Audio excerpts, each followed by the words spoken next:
What is something that you used to think was successful that you no longer think is successful? Ooh, I wasn't prepped for this. Literally, we didn't talk about this. So one thing I thought was successful. Yeah.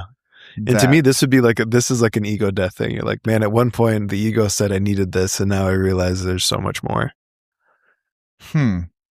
I don't know. You go first and let me. So it's the thing. I have it set out there as a very, very specific goal that's attached to a number of things that need to happen. But the old thing that I had was I love cars, right? And I wait usually 3 to 4 years after the model change, and then I grab one that's on the market, and it's always a steal, right? So I'm driving a second gen car right now, and I've been looking at this thing. And when I really get to it, I'm like, gosh, what is the resources it would take to do that? What am I doing it for? And did I achieve that goal yet? No, but the old me would have been like, oh man, you're not doing the new thing, right? It'd be like rolling around with like the iPhone that had the one camera. Ugh. It's terrible, right? So for me, and it's interesting as it's tied to, we're going to talk about ego. If I can't see the purpose and it doesn't serve me for what my goals are and what I want are right now, who would I be doing that for? And in that answer immediately is, I'd be doing that for other people, and I don't have to be attached to that. Yeah. Yeah, I can piggyback off that. I mean, your 20s, you're trying to find your way. Your 30s, I feel like you're trying to prove yourself. In your 40s, you just feel very comfortable. Yeah. It's so true. Like when I turned 40, I was just like, okay. And I used to think like having the cars and the house and the things and toys were, well, look at how successful I am. Yep. And I don't care about any of that. I drive a 2016 Ford Explorer. Yep. And it gets me to point A to point B. Doesn't have CarPlay, so that's kind of a bummer. But like I looked at like putting CarPlay in it, and it was like $800. Yeah. I'm like, this is stupid. Yeah. But for some people listening to, that's totally worth it. It doesn't make it bad. It's just, I just don't want to. It's redefining something that you would have likely in the past made a decision that was, either short-sighted for the ego win, right? Or, tied to gratification. But like, if we really, really look at it, like changing the idea of success, I think is just looking at your internal wiring and saying like, what matters? Yeah. I'm not saying like driving a nice car is bad. Right. I don't, driving a nice car to show people that I'm successful. Yep. That's bad. Yep. Like that's where I'm like, I don't care. Like I want my kids to be raised right and raised in a home that's loving and caring, and a dad and mother that's present. Yeah. Those are the things that define success, not in the material. So here's the thing, that car, that 2016 Explorer, it's going to be in the same junkyard with probably your nice car who's listening in 30 years. And to be very fair, I mean, it still is a very nice car. Yeah.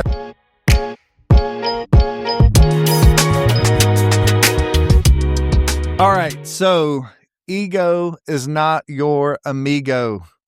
Man, I'm telling you, this is something that the industries I've worked in and coming into the salon industry, man, I just saw egos and it kind of blew me away. It kind of blew me away, the egos that I saw.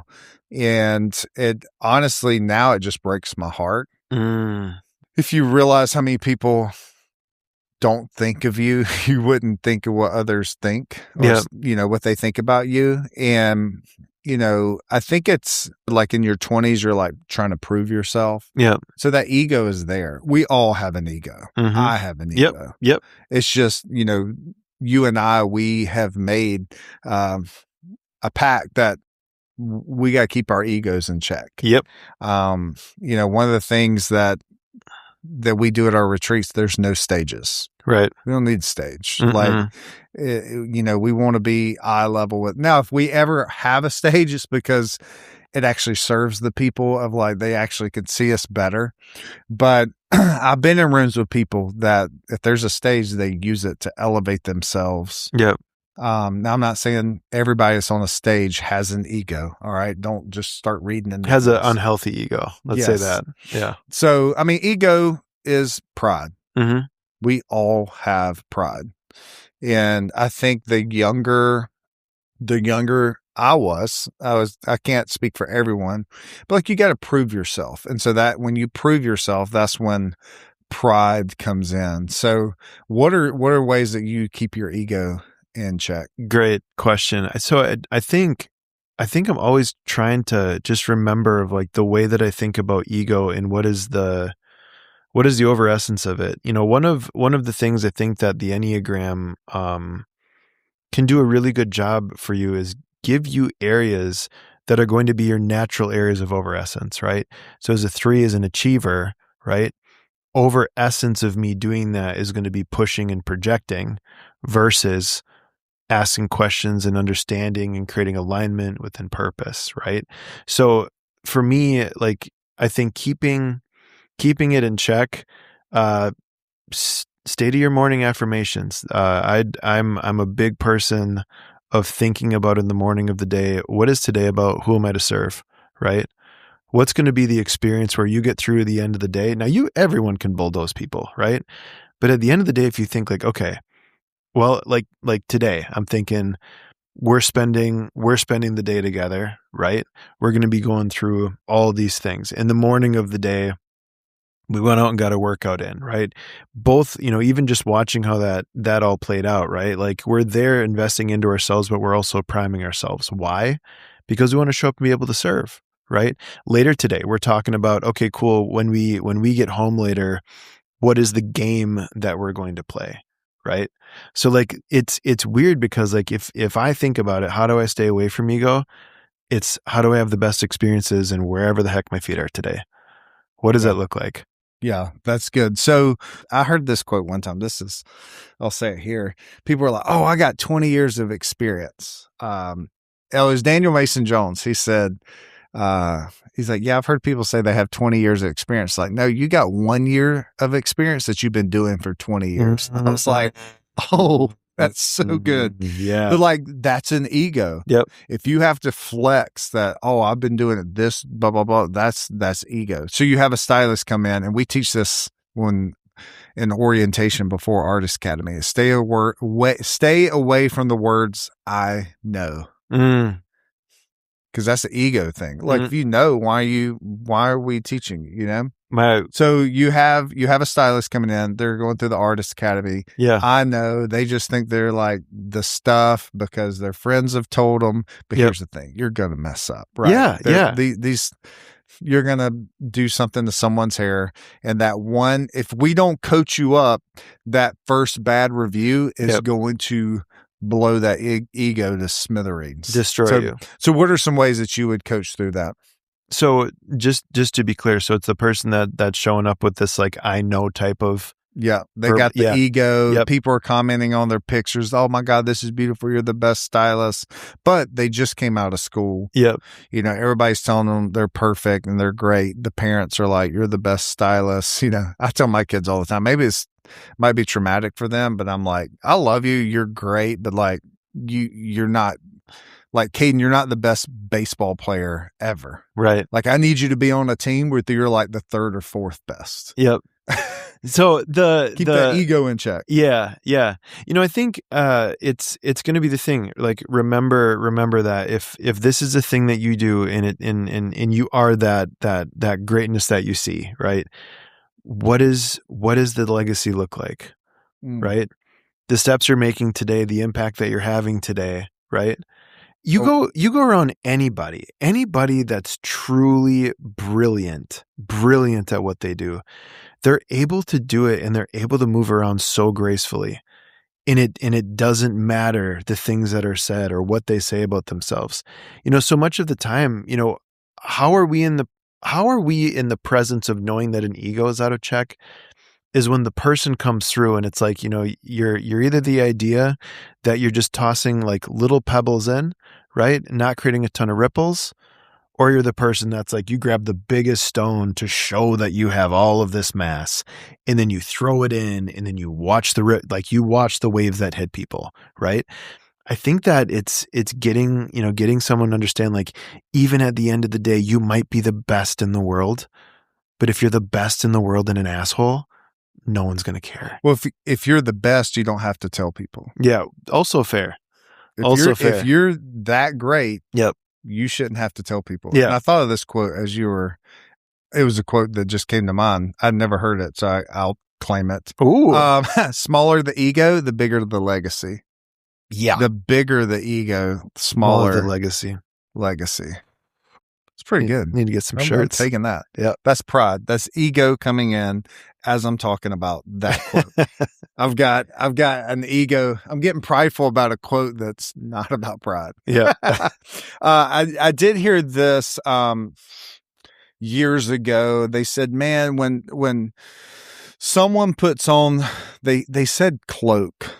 I don't know who says cloak, but I'll use that. So when somebody puts on the cloak of pride, Mm-hmm. it's so ugly. Mm-hmm. Like, especially me, I like pride and ego. I sense it quickly, and I'm like, people are following this person. People are listening. They're paying them for advice. Yeah. I'm like, oh, but when they put on the cloak of humility, Mm-hmm. it's a beautiful, beautiful thing. Mm-hmm. And I was like, that is so true. When I meet someone, I know you as well, you meet someone, Sam Villa, humble. Yeah. You meet Sam, he came to our podcast, he was thanking us. Yeah. He was like, oh my gosh, thank you guys for having me be a part of this. I'm like, dude, you're Sam freaking Villa. Yeah. Like we were like, no, stop talking. Thank you. But like he walks with humility. Yeah. He has that. And I think that's why people gravitate to him, because he's like, like he educates himself. He's confident. Yep. So don't get ego and pride confused with being confident. You see people that will grab ego in their 20s, and yes, can it lead to some like short, fast success? It's inarguable, I feel. However, though, when I really look at it, the longer that a person has carried an ego in their life, like if you have massive ego in your 40s, in my mind, the first thing I go to is like, what are the stories of scarcity that you have behind the scenes that you're telling yourself that you have to like be this much over essence, right? Mm-hmm. It'd be like someone you're like, yeah, I kind of like salt. They're like, oh yeah? And they take the whole thing and just dump it on a dish. You're like, whoa, whoa. You know what I mean? A little much. Yeah. Like it's an over essence of someone. And Sam is a great example. And man, what a person to be able to talk on ego, because in that human's role, the amount of people that he brought up to the table at his level, right? Mm-hmm. And the egos that he has had to see, good Lord, right? Do you know people that are humble and they don't have large egos? You know what they have in common is they're seeking feedback regularly. Oh yeah. You give me somebody with an ego, I guarantee you they do not accept feedback well. Oh yeah. Because it hurts that ego. 100%. Yeah. Well, it's like again, it goes into their scarcity story. What is it? I'm not good enough. I'm not smart enough. I don't deserve this. I'm not enough. Right? Yep. All these things that when you go back and you're like, okay, again, to an ego conversation with someone, hey, help me understand where this like over essence ability comes from. Where did you first see it? Oh, you know what? I was middle child and I felt like nothing that I did was special enough and I didn't get enough attention. Okay. You're great as you are though still. Yep. Right? Yeah. So like it's such an interesting thing, and you're so correct to that. Like in the moment, I was saying this earlier, like I'm really trying to be wise in the ability, if it feels personal when someone's saying something, that's just actually the way that you're hearing it is one part. Secondly is that they might not be that great of a communicator, but they're doing the best they can. Yeah. Right? Like if you're a great communicator, I could give you feedback that could be very personal, or I could word it in a way that wasn't personal. Right. Right. Or you might have struck a nerve Yep. with, if there's something I'm working through and you come and talk to me about it and I get defensive, you as a communicator should be like, okay, I hit a nerve. Mm-hmm. Something, it could have been the way you communicated. And then myself, I need to be like, okay, why am I getting so defensive? Yeah. Probably because there's some truth to this. Yes. And so it hurts the ego. But if you create a culture of like, hey, you don't have to be perfect. Yeah.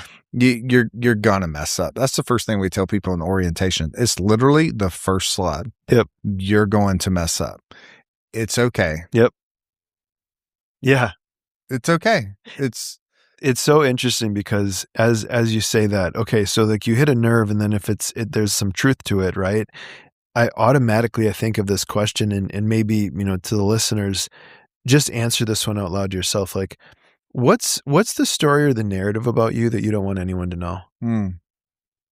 Right? Yep. And as I sit with it, I can go through and I'm like, I'm comfortable with all those things now. Like when you can talk through the thing that is your most vulnerable point of whatever your scarcity comes from, it's not owning you anymore. Right? Yeah. I think of my first mentor. He had this really interesting way to carry such high bravado, such high charisma, and so much ego. And I looked at it, and what it really came down to was just this like limiting belief that he got as a child on how like he didn't get noticed enough. So he just thought like, well, the more ostentatious, louder I am, more charismatic, right? Yep. And doing all these things for the service of some story of scarcity, right? Yeah. It's so interesting. You can definitely coach people through this. Like if you have people in your company that have ego, like you can definitely coach people through this.